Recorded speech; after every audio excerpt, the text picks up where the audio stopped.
নমস্কার সকলকে। আমার নতুন ট্যুর ভিডিওতে আপনাদের সকলকে স্বাগত। চলুন আজকে আমার সাথে আপনারাও ঘুরে আসুন অরিতার, সিকিম রাজ্যের পাকিয়ং জেলার রংলি সাবডিভিশনের অন্তর্গত একটি সুন্দর নির্জন নিরিবিলি গ্রাম, যা সমুদ্রপৃষ্ঠ থেকে 4600 ফিট উচ্চতায় অবস্থিত। অরিতারের মূল আকর্ষণ ল্যাম্পোখরি লেক বা অরিতার লেক। এই লেকটি অপূর্ব সুন্দর এবং যথেষ্টই বড়। সমুদ্রপৃষ্ঠ থেকে 4600 ফিট উচ্চতায় অবস্থিত এই অসাধারণ লেকে একমাত্র বোটিংয়ের ব্যবস্থা রয়েছে, যা সিকিমের অন্যান্য লেকে নেই। আপনারা চাইলে এই লেকের উপরে অবস্থিত বেশ কিছু হোমস্টে এবং রিসোর্ট রয়েছে, সেখানটাও থাকতে পারেন। ভিডিওতে আপনারা যে নাম্বার দেখতে পাচ্ছেন সেই নাম্বারে কন্ট্যাক্ট করে আপনারা বুক করতে পারেন। অরিতার তাদের জন্য আদর্শ ঠিকানা যারা আমার মতো ঘোরার জন্য নির্জনতা এবং প্রাকৃতিক সৌন্দর্যকে গুরুত্ব দিয়ে থাকেন। লেকটির জল পুরোই সবুজ। এখানটায় অসংখ্য ছোট বড় বিভিন্ন রঙের মাছ রয়েছে। এছাড়া একধারে রয়েছে একটি সুন্দর মন্দির। এবং এই লেকের আরেকটি বিশেষ বৈশিষ্ট্য হচ্ছে এই লেকের চারিদিকে বেশ কিছু চেরি ফ্লাওয়ারের গাছ রয়েছে, যা যখন চেরি ফুল ফোটে অসাধারণ সুন্দর লাগে। সেই শোভা আমরা উপভোগ করেছি। আজকের এই ভিডিওর মূল বিষয় যতটা না অরিতার, তার থেকে অনেক বেশি হোমস্টে যেখানটায় আমরা উঠেছিলাম। একটি অসাধারণ হোমস্টে এবং সেই পরিবেশ আপনাদের বর্ণনা দিয়ে আমি বোঝাতে পারবো না। 7 পুরুষ ধরে যে ভদ্রলোকের সেই হোমস্টে, 7 পুরুষ ধরে ওনারা ওখানটায় রয়েছেন। সেই প্রত্যন্ত গ্রামে প্রায় 100 বিঘার বেশি জমি ওনাদের ওই অঞ্চলে রয়েছে। তারপরেও দেখুন কোথায় এক নির্জন জায়গায় হোমস্টেটি বানিয়েছে। আপনারা দেখুন, চাক্ষুষ করুন এবং উপভোগ করুন সেই নির্জনতাকে। ডান দিকে যে রাস্তাটি বেঁকে গিয়েছে, সামনে শুধুমাত্র ওনাদের আত্মীয় স্বজনদের কয়েকটি পরিবার সেখানটায় বসবাস করেন এবং তাদের যাতায়াতের জন্যই মূলত এই পথ। এই পথে ওনাদের সেই আত্মীয় স্বজনদের দু একটি গাড়ি যাতায়াত করে, সেই শব্দটুকু ওনার অপছন্দ। তাই তিনি মূল রাস্তা থেকে নিজস্ব একটি রাস্তা তৈরি করে দেখুন কতটা দূরে একটি নির্জন এলাকায় উনি বাড়ি তৈরি করেছেন। সেই নির্জনতাকে ভালোবেসে বা সেই নিরিবিলি পরিবেশকে ভালোবেসে আমিও আশ্রয় নিয়েছি একদিনের জন্য সেই হোমস্টেতে। হোমস্টের যিনি মালিক এবং মালকিন উভয়ই অবসরপ্রাপ্ত শিক্ষক এবং শিক্ষিকা। আমরাও শিক্ষকতার কাজে নিযুক্ত রয়েছি, যার জন্য ওনার সঙ্গে আমাদের আন্তরিকতাটা একটু বেশি রকম জমে গিয়েছিল। আমরা ওনার সম্পর্কে, ওনার অতীত সম্পর্কে অনেক কিছু তথ্য জানতে চাই এবং সবিস্তারে উনি তা বর্ণনা করেন। আমরা শুনে অবাক হয়ে যাই, যিনি এইখান থেকে ছাত্রাবস্থায় আনুমানিক 10-11 কিলোমিটার পায়ে হেঁটে এই চড়াই উতরাই পথে স্কুল যেতেন এবং আসতেন।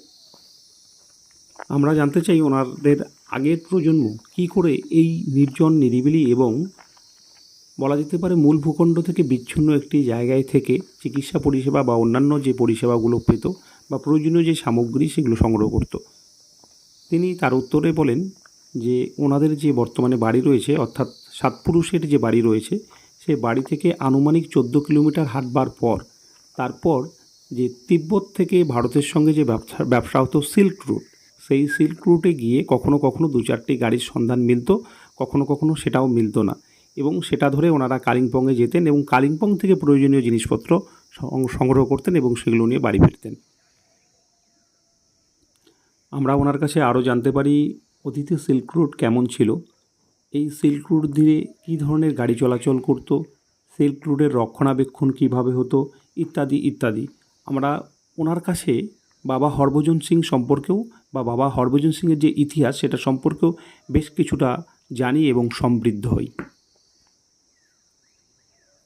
আমার গাড়িটির পিছনে এই সুমো গাড়িটি থাকায় আমার গাড়িটির পথ অবরুদ্ধ হয়ে যায় এবং সেই ভদ্রলোক নিজেই ওনার পাশের যে বোলেরো গাড়িটি রয়েছে সেটিতে করে আমাদের গ্রাম ঘুরিয়ে নিয়ে আসেন। সবুজে ঘেরা এই সুন্দর বাড়িটি আমাদের সকলেরই খুব পছন্দ এবং ওনার বাড়ির সামনে বসেই কাঞ্চনজঙ্ঘাকে উপভোগ করা যায়। সামনে যত জায়গা রয়েছে সমস্ত জায়গার মালিক উনি নিজেই। কিছু কিছু জায়গায় উনি চাষাবাদ করে থাকেন, সম্পূর্ণ জায়গায় ওনার দ্বারা চাষাবাদ করা সম্ভব হয় না। সব মিলে বাড়ির যে পরিবেশ সেটা অসাধারণ, ভাষায় বর্ণনা দিয়ে বোঝানো সম্ভব নয়। আপনারা চাইলে গিয়ে একটি রাত কাটিয়ে আসতে পারেন, আপনাদেরও ভালো লাগবে। এরকমই একটি জায়গা। আমরা ওনাদের কাছে জানতে চেয়েছিলাম অতীতে অর্থাৎ ওনার বাবা ঠাকুরদারা অসুস্থ হলে চিকিৎসা পরিষেবা কীভাবে পেতেন, তার উত্তরে উনি বলেছিলেন যে ওনারা যে পরিবেশে থাকেন তাতে ওনাদের অসুস্থতা খুব একটা পরিচিত শব্দ নয়। তারপরেও যদি কখনো অসুস্থ হতেন সেক্ষেত্রে আয়ুর্বেদ চিকিৎসার মাধ্যমেই সুস্থ হতেন, হসপিটাল বা দূরে কোথাও চিকিৎসার জন্য যেতে হতো না। সামনে যে আচ্ছাদিত অংশটি দেখতে পাচ্ছেন এটা ওনার নিজস্ব গ্রিন হাউস, এখানে উনি বিভিন্ন ধরনের ফুলের চাষ করে থাকেন। ওনার এই পরিষ্কার পরিচ্ছন্ন বাড়ির যে উঠোন, সেই উঠোনে বসে আমরা রাত্রে এবং দিনে অনেকটা সময় কাটাই এবং ওনাদের সঙ্গে বিভিন্ন রকম আলাপচারিতা করি।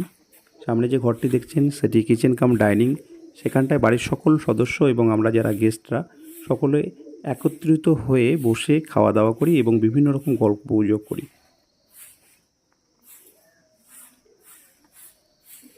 প্রকৃতিকে মন ভরে উপভোগ করবার জন্য এবং নিজেকে একান্তে সময় দেওয়ার জন্য বকিম ভিলেজ রিসোর্ট একটি আদর্শ ঠিকানা আপনার জন্য। অর্থাৎ বর্তমানে আমরা যেখানে রয়েছি, আপনি যদি চান অবশ্যই সেখানটায় একটি রাত কাটাতে পারেন, নিশ্চিত আপনারও ভালো লাগবে। আর চলুন এখন দেখে নিন একটি ঘরের ভিতরের দৃশ্য। খুব চাকচিক্য রয়েছে এমন বলবো না, কিন্তু অবশ্যই সুন্দর এবং পরিষ্কার পরিচ্ছন্ন।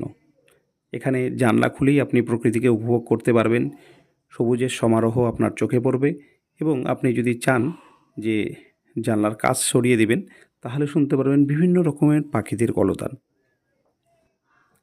আকাশ মেঘাচ্ছন্ন থাকার দরুন আমরা ঘরে বসে কাঞ্চনজঙ্ঘাকে সম্পূর্ণ উপভোগ করতে পারছিলাম না, আর তাই তিনি ওনার গাড়িতে করে আমাদেরকে ওনার আরেকটি জায়গায় নিয়ে গেলেন এবং আমরা সেখান থেকে কাঞ্চনজঙ্ঘাকে খানিকটা হলেও উপভোগ করতে পেরেছিলাম। সকলের কাছে অনুরোধ, আমার এই ভিডিওটি ভালো লাগলে লাইক, কমেন্ট এবং শেয়ার করবেন। অবশ্যই আমার ফেসবুক পেজটি ফলো করবেন, ইউটিউব চ্যানেলটি সাবস্ক্রাইব করবেন। সকলকে অসংখ্য অসংখ্য ধন্যবাদ।